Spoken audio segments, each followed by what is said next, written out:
So the curveball is that instead of 3 John today, which we'll pick back up with next week, our sermon text this morning is going to be from the Gospel according to Matthew, chapter 9, verse 25 through chapter 10, verse 1. So in your Pew Bible, that's in the New Testament on page 9. So we're going to read that together. If you take notes and you like to have the titles of the sermon and everything to keep it organized, the title of the sermon is Plentiful Harvest, Few Workers. Plentiful Harvest, Few Workers, Matthew 9, 25 through 10, 1. It reads, Jesus went through all the towns and villages, teaching in their synagogues, proclaiming the good news of the kingdom and healing every disease and sickness. When he saw the crowds, he had compassion on them, because they were harassed and helpless, like sheep without a shepherd. Then he said to his disciples, the harvest is plentiful, but the workers are few. Ask the Lord of the harvest, therefore, to send out workers into his harvest field. Jesus called his 12 disciples to him and gave them authority to drive out impure spirits and to heal every disease and sickness. This is the word of the Lord. Thanks be to God. So I've shared with you all before the story of how I came into the ministry and how I became a pastor. As you know, it's a story that's rife with tales of my running from God and trying to do anything and everything I could to avoid working in the church. As such, I didn't even enroll in seminary until I was 31 years old. But what's interesting is that my story is not a unique one. It's actually very common for people who are called into the ministry to try their hand at doing something, doing anything other than working for the church. Consider that at Dallas Theological Seminary, they have determined the average age of their students to be about 40. In fact, 73% of the students at Dallas Theological Seminary are over 30. 47% are over 40, and about 27% are over 50. At Southern Baptist Theological Seminary, the vast majority of their students fall into the 35 and over age category. Now, there are a myriad of reasons why people might be waiting until their 30s, 40s, or 50s to enter seminary. But these statistics prove the point that many people don't submit to God's call to work for the church until after they've spent time working outside of the church. And those who enter into seminary to become theologians, pastors, or other church leaders, we're not unique among believers. Too many Christians across the board don't work in their church the way that they should, the way that God has called them to. Too many of us are content with being spiritual spectators. We want to come to church. We want to be a part of the church, but we're content to let other people do the work of the church. How badly are we missing the point of what we as Christians are called by Christ to do? So what I want us to do today is I want to look at Jesus' words and actions from this passage in Matthew and then think about what this passage means for us. What is Jesus calling us as his followers to do? And what we'll see is that he's calling us to work, to get about the business of serving others and sharing the gospel so that they might come to know him as well. For us, that means that we cannot be satisfied being spiritual spectators. We have to prioritize serving. And we must remember that as long as we're here, we have work to do. So let's turn our attention to Matthew. In verse 35, Matthew briefly describes the extensive mission work that Jesus undertook throughout Galilee. Right? What we see recorded in the 4 Gospels is only a small, focused sampling of the ministry of Jesus. What we read in verse 35 is that he did a lot more than what's just recorded in those 4 books. He traveled throughout Galilee, teaching, proclaiming, healing. This, of course, stands in sharp contrast to the Pharisees of Jesus' day, the religious leaders who had nothing but contempt for ordinary Jews. They wanted to keep their distance from these ordinary Jews so they wouldn't be defiled by them. Jesus rejects that attitude. And instead, he lives and ministers amongst the people, showing them care, showing them concern, showing them compassion. And that compassion is on display for us in verse 36, where Matthew notes that Jesus saw the people were harassed and helpless, like sheep without a shepherd.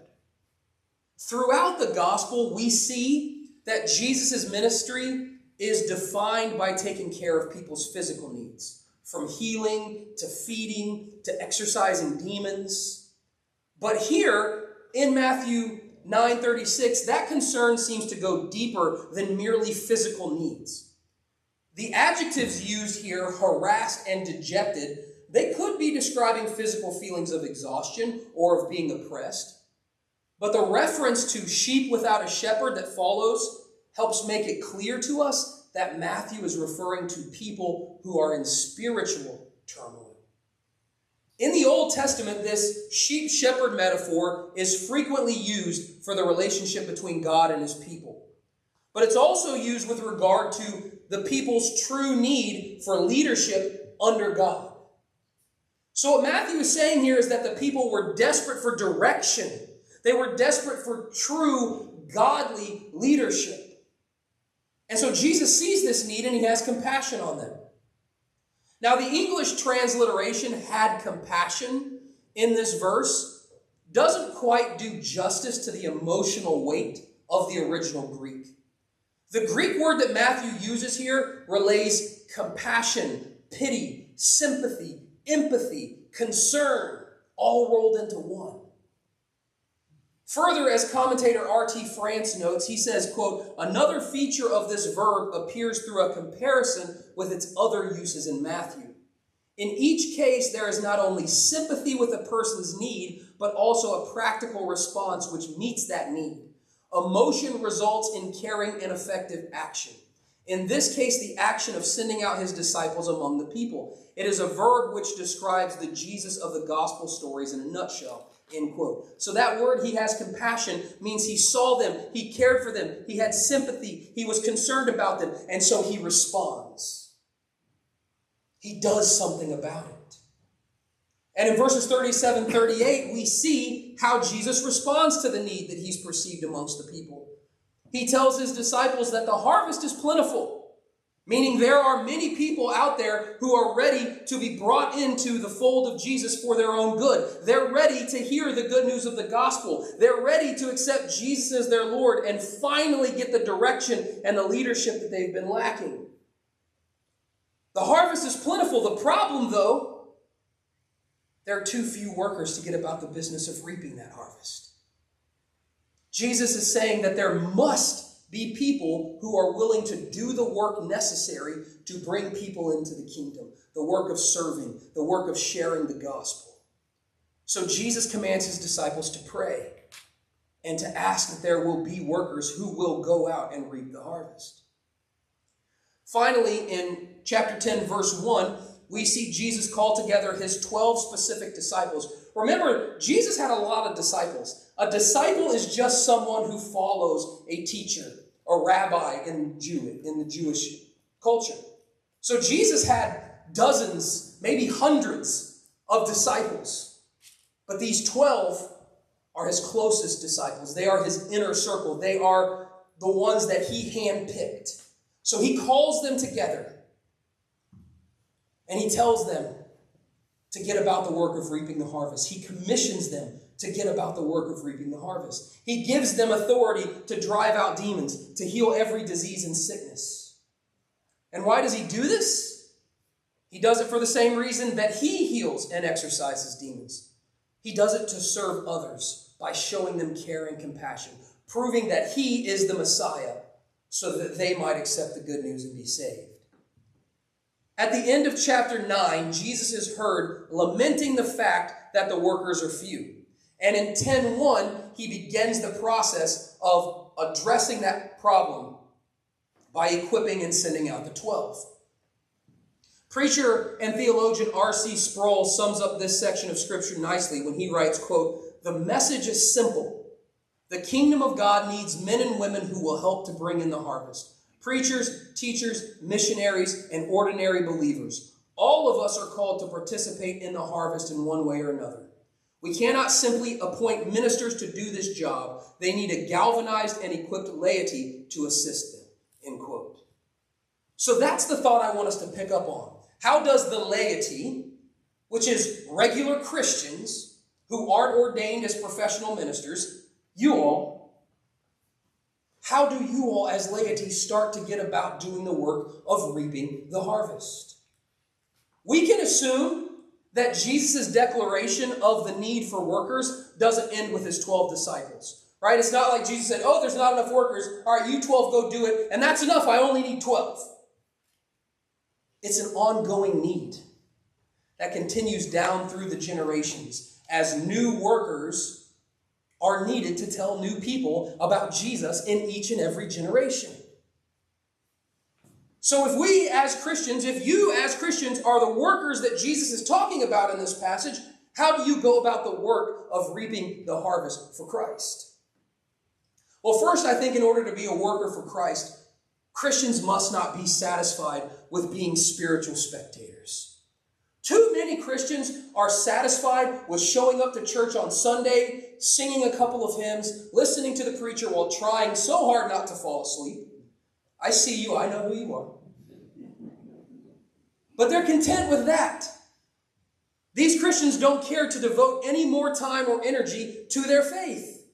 As long as they put in their hour on Sunday morning, they're content. They'd rather sit back and watch other people accomplish the mission and ministry of their church and cheer them on from the sidelines rather than actually jumping in and helping to do the work themselves. And since I'm using a sports metaphor here, it makes me think about our daughter Ella and her gymnastics. She loves gymnastics. She's been on the competition team for a couple of years now, and so she has a lot of hard work that she has to do to train to get ready for her competitions. She has two 2.5-hour-long practices a week, and she has bars and a balance beam at home and practices at home in her free time. And her hard work's paying off. Just 2 days ago at the state championships, she won 2 bronze medals, 2 silvers, and a gold, and was one of only 5 gymnasts in her division to be given elite status. Would Ella be successful as a gymnast if she just sat down and watched other gymnasts do it? Would she accomplish anything worthwhile with that approach? Of course not. If she wants to continue to see positive results as a gymnast, she has to put in the time. She has to put in the sweat equity to make it happen. And that same truth applies to our spiritual lives. If we want to be effective as followers of Christ, if we want to be effective in following the Great Commission and making disciples, then we cannot sit on the sidelines and watch others do the work. We must also put in time, energy, and effort in doing the work of ministry. So how do we do that? What are the ways that we can effectively put in time, energy, and effort to ministry? Well, first, the simplest and oftentimes most effective way to do that is to get involved with the mission and ministry of the church. To find an area of ministry in the church that suits your talents and interests and get to work there. Churches need people who are willing to work. This church needs people who are willing to work.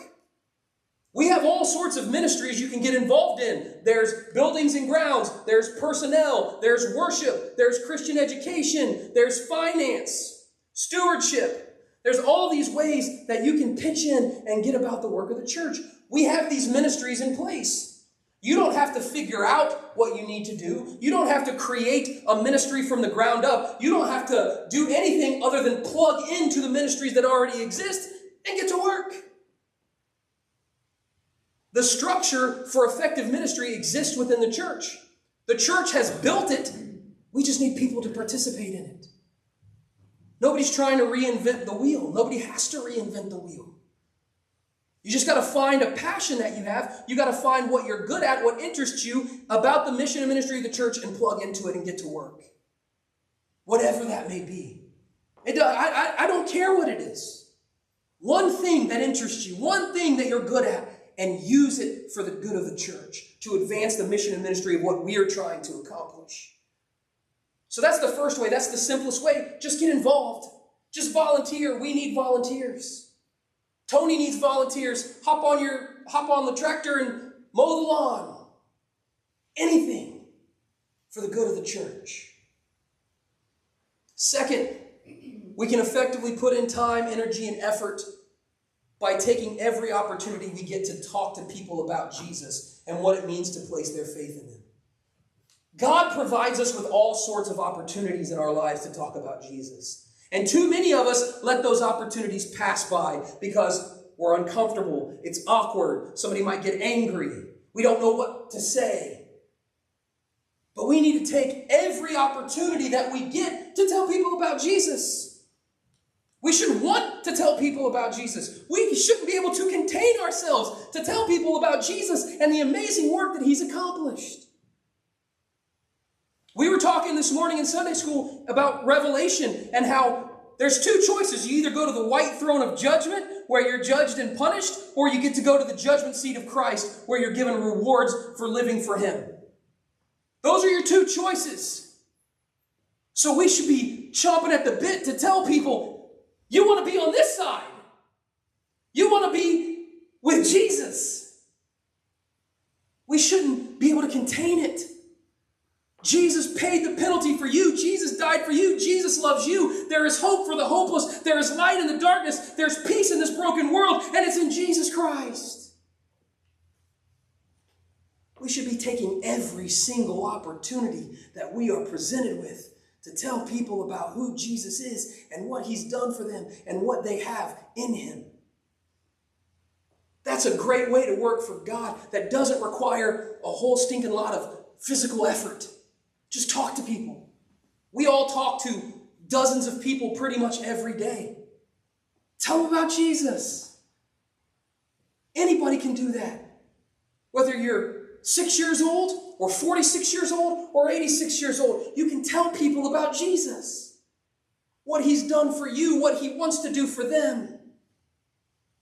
Get to work by telling people the good news of the gospel. That's an amazing way to work for the kingdom. And then third, we can effectively put in time, energy, and effort by getting involved in the community and using the opportunities that presents us with to be good Christian examples and to share the gospel. Right? That's what Jesus did. The roadmap for sharing the gospel that Jesus gives us, meet a physical need. And then use the meeting of that physical need to address the spiritual need. Right? Jesus healed the sick. Jesus fed the hungry, but he didn't do it just to give them a meal or to heal them. He addressed those physical needs in order to open the door to share the good news of the gospel with them. So get involved in the community. We as a church, we partner with a lot of community groups. Rowan Helping Ministry, Meals on Wheels.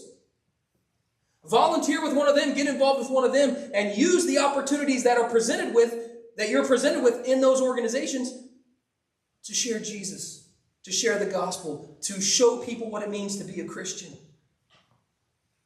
Getting involved in the community, helping to meet real needs that are present here is going to open up a lot of doors for people to meet Jesus. By meeting that physical need, you show a person how much you care for them.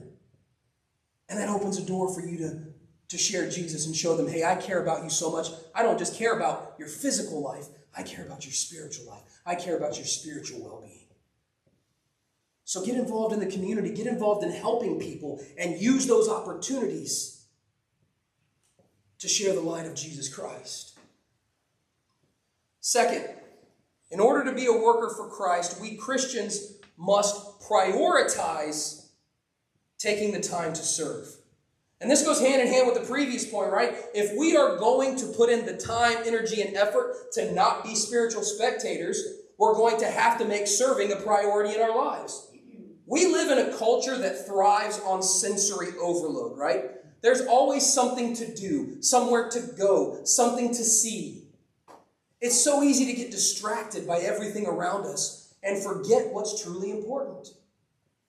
However, if we're going to truly be the workers that Christ calls us to be, we have to push through all of the stuff and make serving him a major priority in our lives. We have to make time for what is truly important. And the most important thing we can do with our lives is serving the kingdom by serving others. You know, professional athletes are some really busy people. Between all of the practice and the training and the competing they do, they also have to do interviews, they have to do advertisements for their sponsors, they have to make other appearances, and they still have to find time for their family and friends. They have so much on their plate, they're always so busy that it's actually pretty understandable when they don't or they can't make time to sign some autographs or take a few pictures. But there are many professional athletes that no matter how busy they are, will always make time for the fans. I read an article once that told the story about how a young boy, he brought a baseball bat to a minor league all-star game to be signed by one of his favorite players named Prince Fielder.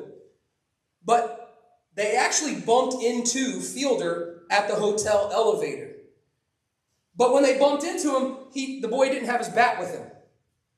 So he explained to Fielder that the bat was in his room on the 8th floor and asked him to wait while he went back up to get the bat for him to sign.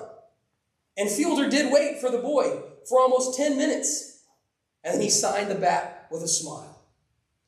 I also read that golfer Arnold Palmer would take at least an hour every day to sign autographs for his fans.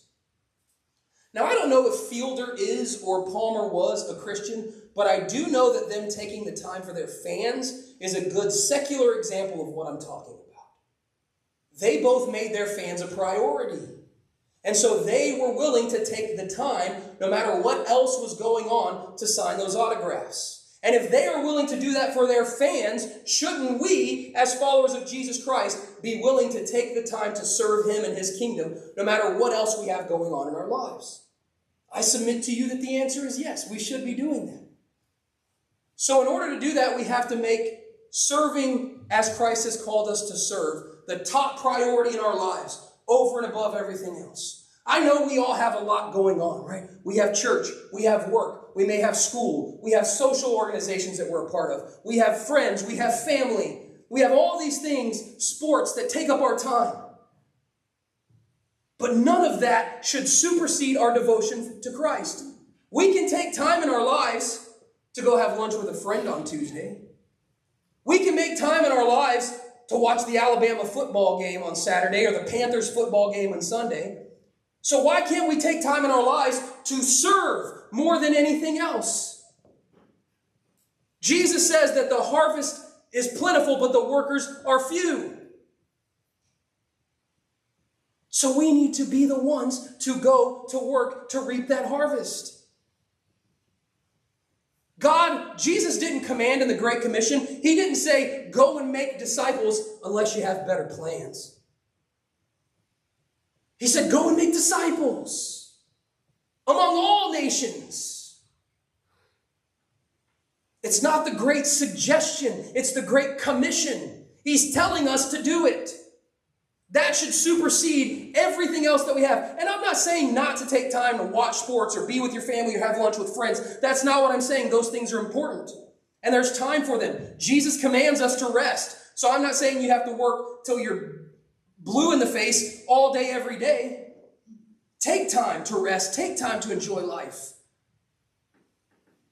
But you also need to make sure you're taking time to serve. And that should be the priority over everything. And so that means if you have to miss a football game, then you have to miss the football game.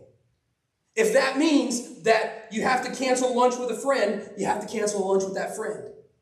If that means you can't put in some overtime at work because you have something else you need to go do in service to the kingdom, then you don't put in that overtime at work. When we stand before Christ, talking about the judgment seat, when we stand before Christ, he's not going to ask us how many football games we watched. He's not going to ask us how many hours we put in our job. He's not going to ask us how many lunch dates we had with our friend. He's going to ask us, what did you do for my kingdom? How did you serve me? How did you get about the work of reaping the harvest? That's what Jesus cares about. Those are the questions we're going to be asked when we stand before him. So it stands to reason that should be the priority. That's the most important thing. We've got to stop letting the busyness of life, all of the activities that are always going on, supersede our devotion to serving Christ. You're busy. We're busy. You should see Carla's phone. Every day in her calendar has like 7 entries in it. But does that mean she's exempted for working from the kingdom because she's got a busy life? No. It means she's got to figure out how to work for the kingdom in the midst of the busyness. Because that's the most important thing. We've got to make it a priority. But we shouldn't do this simply out of obligation, right? I'm saying it's a priority. I'm saying it's a requirement, but we shouldn't do it simply out of obligation. We should do it with eagerness and joy in our service to the Lord. Your attitude matters. If you have a bad attitude, people can sense it, right? If you volunteer, say, at Rowan Helping Ministries at their food pantry, and you don't really want to do it, but you just feel like you have to, and you're there just grumbling, I don't even want to be here. I'd rather be. People are going to sense that. People are going to notice that. And then any witness you might have is going to be shot because of your bad attitude. If you come to church and you don't really want to be here, but it's church, it's Sunday, this is what I'm supposed to do. I'd rather be golfing. I'd rather be watching football. I'd rather be having brunch. And you just have a bad attitude because you're forced to be at church. People are going to notice that. It's going to have a negative effect. There's not much that's more contagious than a bad attitude, than grumpiness. And people notice those things. People see those things. And your witness, your effectiveness in sharing the gospel of Jesus Christ is affected by that. It's hampered by that. So when you serve the Lord, when you give of yourself to the Lord, when you come to church, it should be with joy. It should be with eagerness. I said this a few minutes ago, we shouldn't be able to contain ourselves. We should have an overwhelming desire to talk about Jesus.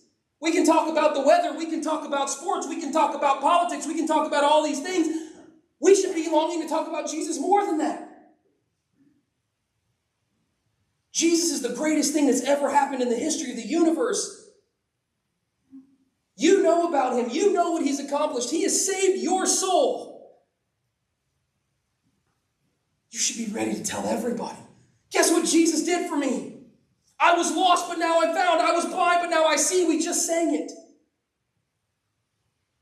It should be a joy. It should be an eagerness. It should be something we cannot contain to just tell everyone we can about who Jesus is and how much he loves you and how much he loves them. It shouldn't be a chore. It shouldn't be a job. It shouldn't be annoying or frustrating or embarrassing or awkward. It should be the thing you want to do the most in this life. Tell people about who Jesus is. Share his love with everyone you can. You should not be able to contain it because you were dead and now you're alive.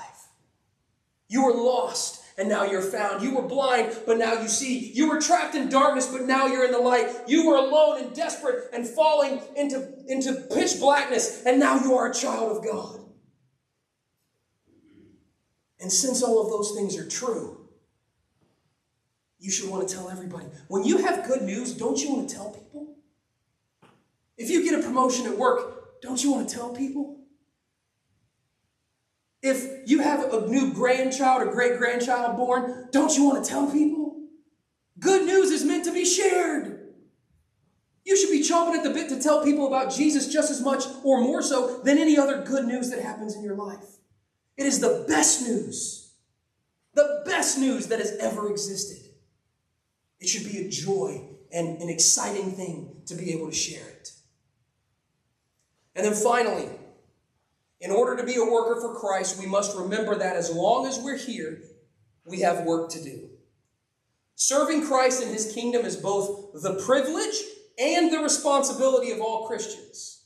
It's what Christ expects of us when we accept the gift of salvation through faith in him. The gift of salvation is free, but that doesn't mean that it doesn't come with expectations and responsibilities. And one of the major ones is serving Christ as he's called us to. So we need to take that responsibility seriously and understand that it is a lifelong responsibility that we've committed to. There are no days off. There are no vacations from being a Christian and serving Christ. It is a 24-hour-a-day, 7-day-a-week, 52-week-a-year job until the Lord calls us home. Again, as I said a minute ago, we're supposed to rest, right? Christ calls us to rest. But even when we're resting, we're still called to live and to act like Christians. Being a Christian isn't a religion. It's a lifestyle based upon our faith in Jesus Christ. So we have to live our lives every minute of every day as Christ has called us and commanded us to. I think about it in terms of my own work life. For example, when I was a shoe salesman, that was a job, just a job. When I clocked out of my shift for the day and went home, I wasn't a shoe salesman anymore for all intents and purposes until I clocked back in the next day. But now that I'm a pastor, I have a different set of responsibilities. I have to be available to visit folks, for example, even during off hours.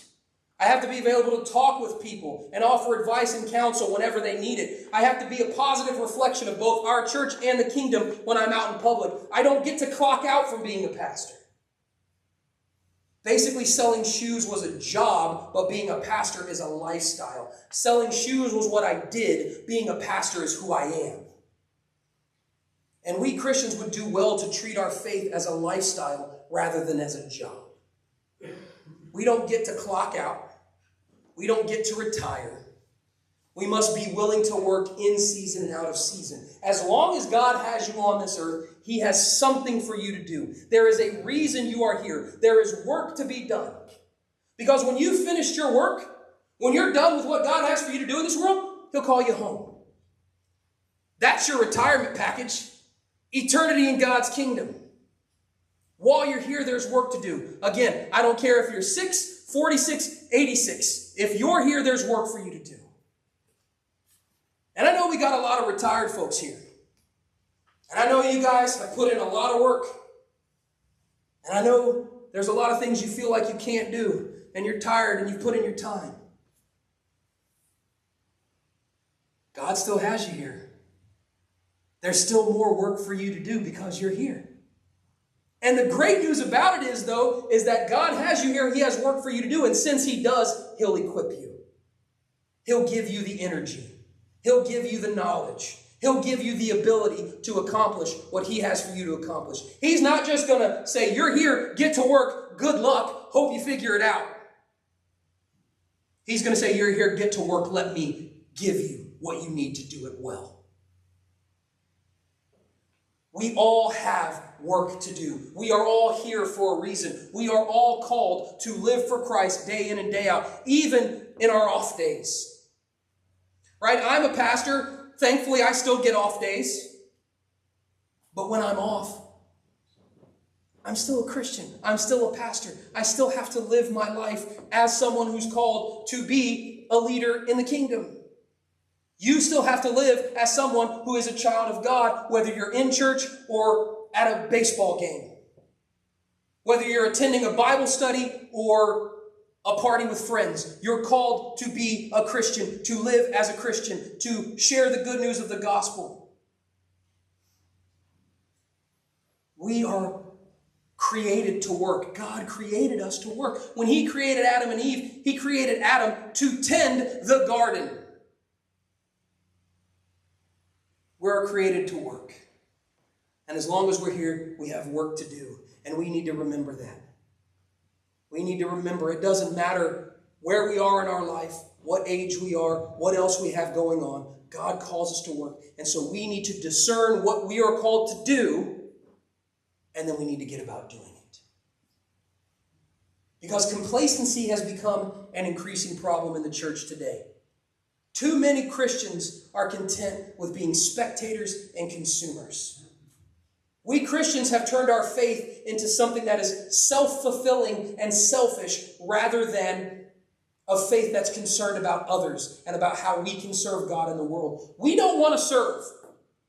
At worst, we want to be served and have our needs, wants, and desires met at every turn. And at best, we're simply content to let others do the work while we sit on the sidelines and watch and cheer them on. But that's not what Jesus teaches. Jesus doesn't teach us that we're supposed to be self-involved and selfish. He doesn't teach that we are to let others do the work for us. Instead, He teaches us that we are to serve and we are to make disciples. And so we must make that a hallmark of our lives as well. It was the hallmark of Jesus' ministry. It should be the hallmark of our lives. And we do this by not being satisfied as spiritual spectators, but instead by prioritizing time for serving and remembering that as long as we are here on this earth, we have work to do. That is what Christ calls us to do. That is how we faithfully respond to what Jesus accomplished for us last week, Holy Week, in his death and resurrection. The harvest is plentiful. Are you ready to work? Hallelujah.